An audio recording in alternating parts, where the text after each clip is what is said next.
నమస్తే నేను విజయారెడ్డి ఎస్ తెలంగాణలో అసెంబ్లీ ఎలక్షన్స్ అయిపోయి 6 నెలలు ముగుస్తుంది పాపం ప్రజలు ఇప్పటికీ ఇంకా ఎదురు చూస్తూనే ఉన్నారు సో మొత్తానికి మొన్న కూడా పార్లమెంట్ ఎలక్షన్స్లో కూడా ఇకనైనా ఇస్తారేమో అంటే ఒక హామీ ఇచ్చిండ్రు కదా దేవుళ్ళ మీద ఒట్టు కూడా చేస్తున్నారు కాబట్టి ఇకనైనా ఇయ్యొచ్చు అనే ఒక భ్రమలోనే బతికిరు అనుకోవాలి ఒక సందర్భంలో చెప్తే ఎందుకంటే ఏమో రావచ్చు అన్న ఆశతోటి 8 సీట్లు చాలామంది నమ్మలేదు నమ్ముంటే వాళ్ళు అన్నట్టుగా 12 14 వైనాటు 14 అన్నట్టుగా ఉండేది కానీ పరిస్థితి సో నమ్మలేదు కాబట్టి కొంతమంది నమ్మిరు 8 సీట్లు ఇచ్చిరు సో ఈరోజు మీకు రైతు భరోసా రైతు బంధు లేకపోతే రుణమాఫీకి సంబంధించిన విషయాల్లో మీకు మరొక సపరేట్ వీడియో చేస్తా ఎందుకంటే అది కూడా వాయిదాల పద్ధతిలో ఏదైతే రైతు భరోసాకు సంబంధించి కూడా ఒక కీలక నిర్ణయం ఏదో తీసుకోబోతున్నారు వాయిదాల పద్ధతిలో ఇవ్వాలి అది కూడా 5 ఎకరాల వారికే ఇవ్వాలి అన్నట్టుగా ఒక చర్చ జరుగుతుంది దాని గురించి మీకు ఒక ప్రత్యేకమైన వీడియో వస్తుంది ఎస్ ఇప్పుడు మాత్రం మహిళలు మాత్రం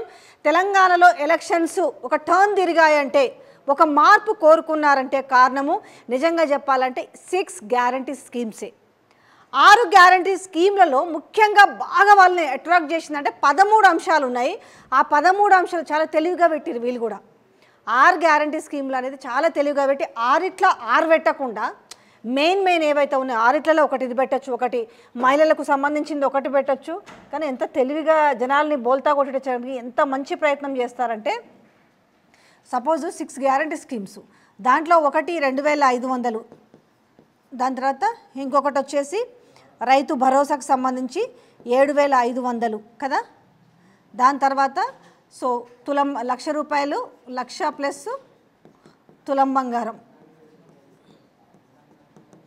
సో దాని తర్వాత ఫ్రీ కరెంటు సో దాని తర్వాత వచ్చేసి 500 గ్యాస్ సిలిండర్ సో తర్వాత ఫ్రీ బస్సు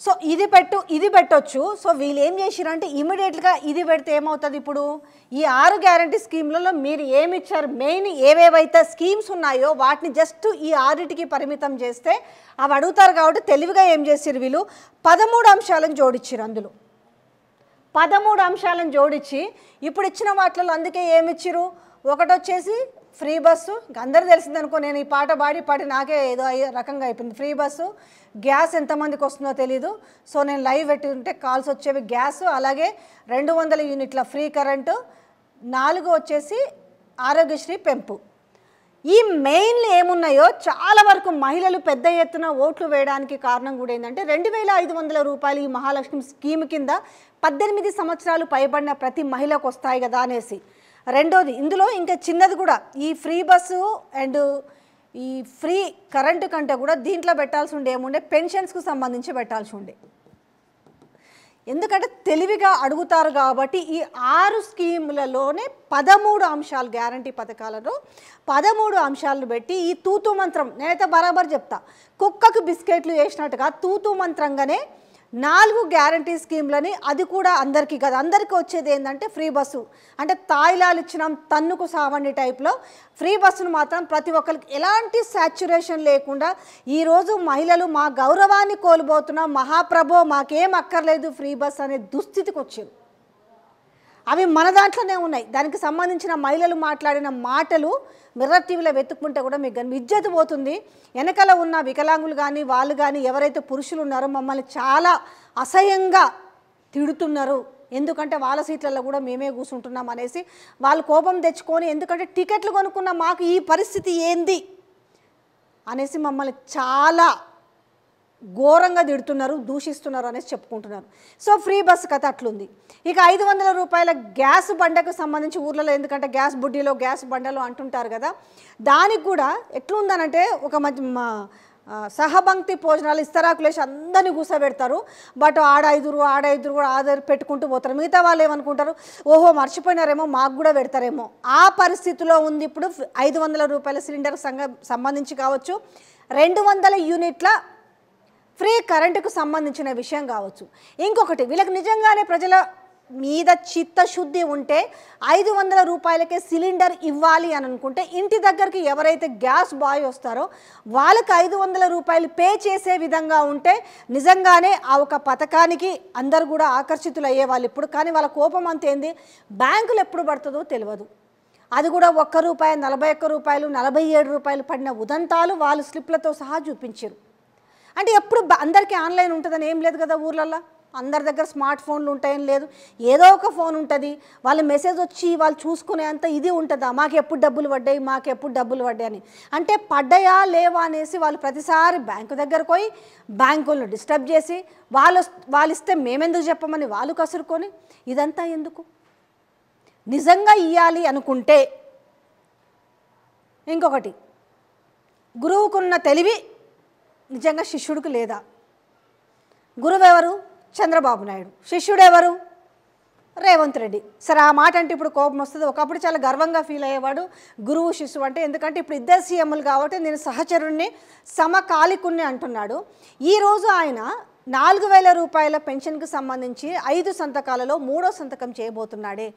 ఆల్రెడీ ఆ రాష్ట్రాన్ని, ఆంధ్రప్రదేశ్ రాష్ట్రాన్ని శ్రీలంకతో కంపేర్ చేసిన వైనం, అసలు బడ్జెటే లేదు, పూర్తిగా 7 లక్షల పైగా అప్పుల ఊబిలో కొట్టుకుపోతున్నది, బడ్జెట్ లేక కనీసం రోడ్లు కూడా వేయలేదన్న మాటలు మనం విన్న నేపథ్యంలో ఈరోజు ఏవైతే 5 సంతకాలలో 3వ సంతకం ఈరోజు 4000 రూపాయల పెన్షన్కి సంబంధించి చేయబోతున్నారంటే మరి ఈడ 6 నెలలు అయిపోయినప్పటికీ కూడా ఎందుకు సాధ్యం కాలేదు? అంటే ఇవ్వాలని లేదా? అంత ఇది ఎంత కాదనుకున్నా కూడా, ఎంత ఈడ అప్పులు అయిపోయినప్పటికి కూడా ఇది మిగులు రాష్ట్రము, దీనికి రెవెన్యూ కూడా ఎక్కువగా వస్తుంటుంది కదా. కంప్లీట్గా ఏపీ అనేది అస్తవ్యస్తం అయిపోయింది, డెవలప్మెంట్ లేదు, ఇన్కమ్ సోర్స్ లేదు, మరో శ్రీలంకగా మారే అవకాశం ఉందన్న నేపథ్యంలో ఈరోజు చంద్రబాబు నాయుడు 3వ సంతకమైన పెన్షన్ల మీద చేయబోతున్నప్పుడు ఇక్కడ కనీసంగా మీరు ఎలాగూ చేయుతకు సంబంధించి పెన్షన్స్ ఇవ్వకపోతుంది. రెండో విషయానికి వస్తే మహిళలకు ఏదైతే మీరు చాలా గొప్పగా బాహాటంగా ప్రతి మహిళను కూడా మేము కోటీశ్వరులు చేస్తామని చెప్పారు కదా, ఇవాళ 2500 రూపాయలకు సంబంధించి అసలు 2500 రూపాయలకు సంబంధించిన ఒక్క చర్చ లేదు, ఒక్క సమీక్ష లేదు, అట్లీస్ట్ ఒక కట్ ఆఫ్ తేదీ లేదు. కనీసం ఆ వివరాలు ఎప్పుడు సేకరించాలి?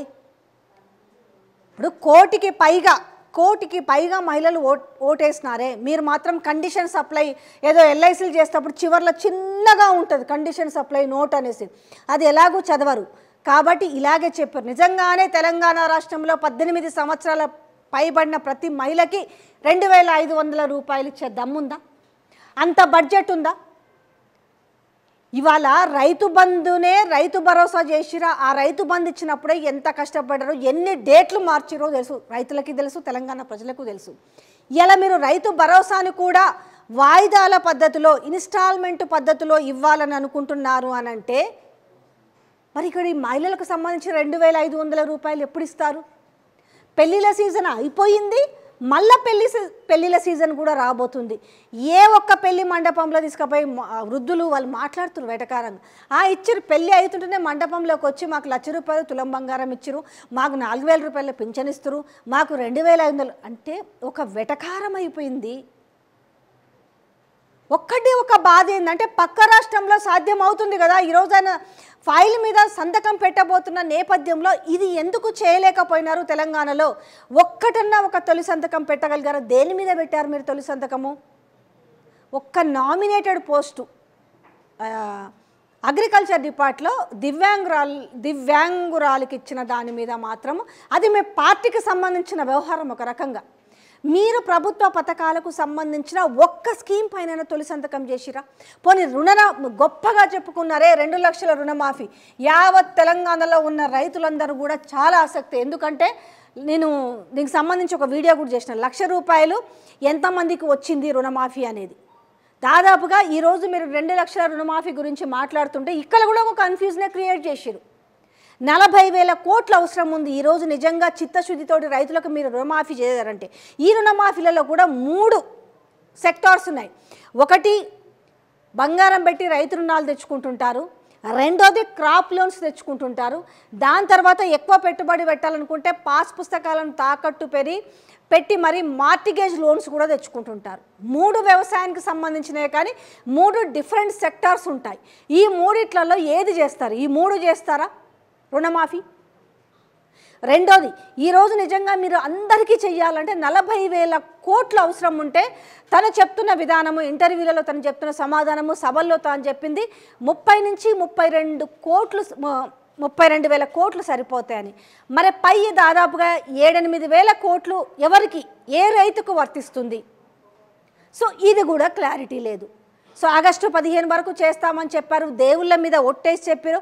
కానీ ఏ ఆగస్టు 15? 24 ఆగస్టు 15, 25, 26, 27, 28? అంటే ఇది కూడా ఒక జోక్ అయిపోయింది రైతులకి. ఎందుకంటే రైతు బంధు మీదనే ఇన్ని డేట్లు మాకు చెప్పి అబద్ధం ఆడారు కదా. ఇదే రైతు భరోసా కావచ్చు, లేదంటే రుణమాఫీ విషయంలో కూడా ఈరోజు నమ్మకాన్ని కోల్పోయిన పరిస్థితి చూస్తున్నాం. ఇట్లా ఉంటే ఇంకా మహిళలను నెత్తిన ఎంత బాగా నమ్మించిండ్రు అంటే ఇంకెప్పుడు అంటే నాకు అర్థమవుతుంది ఏంటంటే మళ్ళా ఎలక్షన్లు దగ్గర అవుతుంటే వీళ్ళకు కూడా అర్థమై ఉంటుంది. కేసీఆర్ పూర్తిగా సంక్షేమము ప్లస్ అభివృద్ధి చేసిండు, అయినా కూడా ఓడగొట్టిరు. ఏపీలో చూస్తే పూర్తి స్థాయిలో సంక్షేమానికి జగన్మోహన్ రెడ్డి ప్రతిసారి నేను బటన్ నొక్కినా 2,000 కోట్ల లక్షల పైచిలకు అమౌంట్ని తీసుకెళ్ళి బటన్ నొక్కి ఇచ్చాను అన్నారు. తీరా చూస్తే మరి ఎందుకు ఇవ్వడం? మేము ఇచ్చినా వేయరు, ఇవ్వకపోయినా వేయరు అనుకుంటున్నారా? కానీ దేనికి దానికి డిఫరెంట్ సెక్టార్ ఉంటుంది.